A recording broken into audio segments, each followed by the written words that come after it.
Do you want to prepare for UP CAT 2027? This video is for you. Hi everyone, welcome back to my channel Bonding with Vet.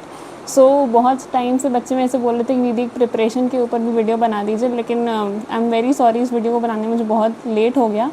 ठीक है, तो finally आज के इस video में मैं आपको स्टेप बाय स्टेप बताऊंगी कि यूपी कैटेट एग्जामिनेशन की प्रिपरेशन मैंने कैसे की थी एज अ नीट एस्पिरेंट, और अगर किसी को फ्रेशली स्टार्ट करना है तो कैसे करना है। सबसे पहली चीज़, यूपी कैटेट के एग्ज़ाम में 4 सब्जेक्ट्स होते हैं हमारे, फिजिक्स, केमिस्ट्री। मैं पीसीबी स्ट्रीम से हूँ तो मेरे लिए बायो, पीसीएम वालों के लिए मैथ्स और पीएजी वालों के लिए एग्रीकल्चर और जीके होता है। ठीक है, तो सबसे ज़्यादा वेटेज बायो का होता है। बायो के आते हैं आपके 90 क्वेश्चन, 45 क्वेश्चन आपके आते हैं फिजिक्स, 45 क्वेश्चन केमिस्ट्री और 20 क्वेश्चन का आपका एक नॉमिनल जीके का पेपर होता है। ठीक है, तो इसमें क्या है कि मेनली तो देखो एनसीईआरटी का ही सिलेबस पूछा जाता है। बायो में कुछ क्वेश्चंस बाहर के रहते हैं क्योंकि ऑब्वियसली ये स्टेट एंट्रेंस एग्ज़ाम है, तो स्टेट बोर्ड का भी सिलेबस इंक्लूडेड रहता है इसमें। तो उस चक्कर में बायो से मैं कुछ क्वेश्चन, मेरे टाइम पे तो मुझे ऑलमोस्ट 10 क्वेश्चन बायो में ही छोड़ने पड़ गए थे क्योंकि वो क्वेश्चन कुछ और ही थे, मतलब एनसीईआरटी में तो नहीं था वो। तो नेगेटिव से बचने के लिए मैंने तो छोड़ दिए थे 10 क्वेश्चन, लेकिन फिजिक्स और केमिस्ट्री का जो पोर्शन था स्ट्रिक्टली एनसीईआरटी बेस्ड था। ऑर्गेनिक केमिस्ट्री के क्वेश्चन थे काफ़ी ज़्यादा, और फिज़िक्स में तो फार्मूला बेस्ड ही क्वेश्चन आए थे मेरे टाइम पे।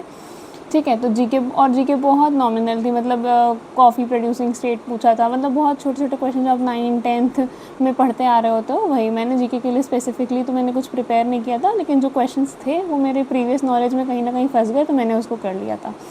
ठीक है, तो इस सबको हटाते हुए सबसे पहले यूपी कैटेट के एग्ज़ाम में 4 सब्जेक्ट होते हैं, फिज़िक्स, केमिस्ट्री, बायो, मैथ्स या एग्रीकल्चर और जीके। ठीक है, 3 घंटा आपके पास टाइम होता है इस पेपर को करने का। मार्किंग स्कीम इसकी रहती है वही +4 और -1 जो नीट का आपका मार्किंग स्कीम रहता है उसी हिसाब से। टोटल 200 क्वेश्चंस होते हैं। ठीक है, और आपको पता है कि सिलेक्शन के लिए तो अब जैसे यूपी कैटेट के एग्ज़ाम में तो ऐसा होता है ना कि मार्क्स हमें नहीं पता चलते हैं। रैंकिंग अगर आप वेटनरी को चाहिए आपको तो अराउंड आपको 100 से 110 रैंक तक चाहिए होता है for general category, and depending upon the category इस रेंज में आपको अच्छी रैंक चाहिए होती है ताकि आपका सिलेक्शन हो सके किसी भी अच्छे कोर्स में, अच्छे कॉलेज में। ठीक है, तो अगर सिलेबस की हम बात करें तो बेसिकली तो एनसीईआरटी का ही सिलेबस इसमें पूछा जाता है, कुछ और अलग से आपको करने की ज़रूरत नहीं है। नीट के अगर आप मॉक टेस्ट पेपर सॉल्व करते रहोगे तो आपका यूपी कैटेट का एग्ज़ाम काफ़ी अच्छा चला जाएगा, क्योंकि जैसे आपको पता ही है कि जिस भी एग्ज़ाम की हम तैयारी कर रहे होते हैं अगर उससे एक लेवल की ऊपर की तैयारी हमारी रहती है तो हमारा ये एग्ज़ाम जो दूसरा एग्ज़ाम होता है वो तो हम आसानी से क्लियर कर ही लेते हैं। नीट वाले बच्चों को भी कई बार कहा जाता है कि जेईई मेंस के मैथ्स फिज़िक्स के पीवाईक्यू करने चाहिए, उसी हिसाब से अगर यूपी कैटेट के तो स्पेसिफिकली पीवाईक्यू अगर आपको मिले तो आप ज़रूर सॉल्व कर लो, नहीं तो नीट एग्ज़ाम के पीवाईक्यू सॉल्व करते रहो टाइम टू टाइम। एनसीईआरटी अपना पूरा टाइमली कंप्लीट करते रहो। बायो के लिए अब तो एनसीईआरटी में काफ़ी मॉडिफिकेशंस हो गई हैं, अगर बायो तुम्हें कवर करना है तो बायो के लिए तो मैं यही कहूँगी कि जो पुरानी वाली एनसीईआरटी थी हमारी जिसमें सिलेबस रिडक्शन नहीं हुआ था वो एनसीईआरटी आप रेफ़र करो। अगर पीडीएफ हो आपके पास या अगर कोई पहले से ड्रॉप ले रहा हो, कोई आपका सीनियर हो, उससे आप मांग सकते हो तो मांग के उस एनसीईआरटी को ज़्यादा फोकस करके अगर प्रिपेयर करोगे तो यूपी कैटेट के लिए आपको एक अच्छा एज मिल जाएगा। क्योंकि बायो में मैंने देखा था कि डाइजेशन वगैरह के भी काफ़ी क्वेश्चन आए थे, जबकि वो चैप्टर था ही नहीं सिलेबस में। ठीक है, तो ये रहा आपका मतलब बेसिक प्रिपरेशन का आउटलाइन। अगर आप एक नीट एस्पिरेंट हो तो सबसे पहले तो अपने नीट एग्ज़ाम पे फोकस करो।